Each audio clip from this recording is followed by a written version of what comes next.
We are now in aspect 1 of chapter 9 of Desjardins' Introduction to Business Ethics, and our topic is advertising. We will start by discussing the difference between persuasion and manipulation in order to have a discussion of advertising in terms of morals. Switching over to the advertising aspect of marketing, we can recognize the difference between persuasion and manipulation. We can also recognize that persuasion respects autonomy while manipulation violates it. That's the principal difference between persuasion and manipulation for our purposes. Persuasion respects autonomy, manipulation violates it. Persuasion attempts to convince buyers into purchasing by appealing to the rationality of buyers, by appealing with arguments and evidence about benefits and drawbacks of products.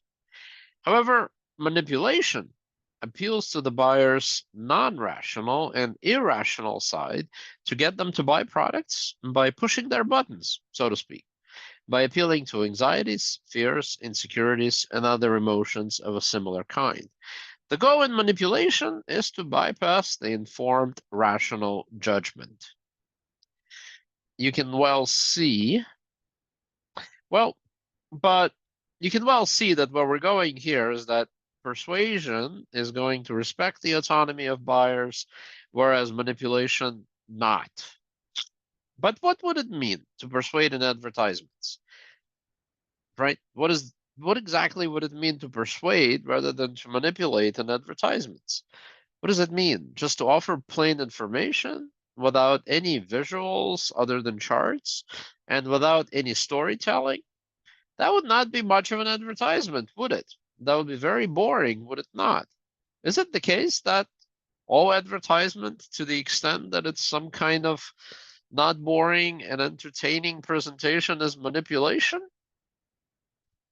Well, that is the question for us. But meanwhile, let us go through the utilitarian and Kantian takes on persuasion and manipulation. The Kantian take on persuasion versus manipulation is not difficult, and we have just done it in the previous section. The more problematic is the utilitarian side. Utilitarianism, after all, permits manipulation in order to raise well-being of everyone. Say in the case of manipulating someone with threats or rewards, or even falsehoods and lies to do something that is good for them, that they will not on their own choose to do.